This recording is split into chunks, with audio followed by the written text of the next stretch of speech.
네, 강원도 산불이 인제, 고성, 속초에 이어 강릉, 동해시로까지 확산이 했습니다. 소방당국은 방화선 구축에 총력을 쏟고 있는데요. 네, 자세한 내용은 보도국 연결해 듣겠습니다. 나왁진 기자.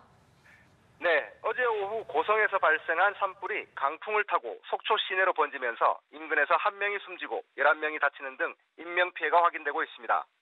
산불이 번진 고성군 토성면의 한 도로에서는 잿더미 속에서 숨져있던 50대 남성을 주민이 발견했습니다. 이어 70대 여성도 사망한 것으로 확인됐습니다. 하지만 소방당국은 숨진 2명 가운데 1명은 직접적으로 산불이 아닌 강풍 때문에 숨진 것으로 보인다며 공식적인 산불 사망 인원은 1명이라고 밝혔습니다. 주민 11명도 다친 것으로 파악되고 있습니다. 지금도 강하게 불고 있는 바람 때문에 산불의 기세가 꺾이지 않아 피해 규모는 더 늘어날 전망입니다. 산불이 확산되면서 지금까지 피해 면적은 250헥타르, 대피 인원은 4천여 명에 달하는 것으로 파악됐습니다. 속초 장사동과 영랑동 주민 500여 명은 영랑초등학교에 대피했다가 불길이 영랑초등학교 인근까지 다가오면서 다른 대피소로 옮기기도 했습니다. 교동 일대 주민은 교동초등학교와 설악중학교에, 이목리와 신흥리 일대 주민들은 온정초등학교에 각각 대피한 상태입니다. 고성 지역 주민들도 동광중학교 등에 긴급 대피했습니다. 강원도교육청은 오늘 속초 모든 학교와 고성 지역 학교에 휴교령을 내렸습니다. 산림당국의 한 관계자는 인명피해 규모가 제대로 집계되지 않을 정도로 현장은 그야말로 아수라장을 방불케 하고 있다고 말했습니다.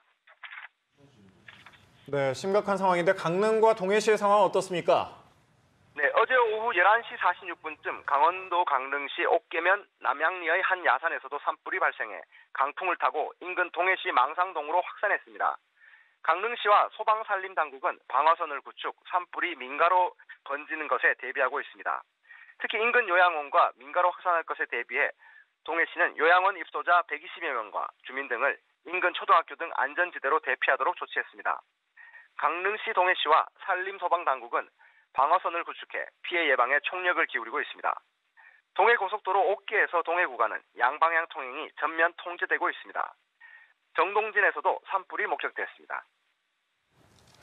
네, 청와대를 포함해 정부도 긴급 대응에 나섰다고요? 네, 그렇습니다. 현재 김부겸 행정안전부 장관과 최문순 강원도지사, 정문호 소방청장, 김재현 산림청장 등은 모두 고성 상황실에 모였습니다. 최문순 강원도지사는 강풍으로 인해 산불 진압보다는 인명피해를 최소화하는 방향에 중점을 뒀다고 말했습니다. 최 지사는 군을 포함해 강원도의 모든 인력 자원을 동원하겠다고 설명했습니다. 정문호 소방청장은 제주도를 제외한 전국의 소방차를 총동원했다며 고립지역 인명구조와 검색을 위해 중앙구조본부 등 특수구조대를 소집해 인명검색과 대피활동을 할 것이라고 말했습니다. 지금까지 보도국에서 전해드렸습니다.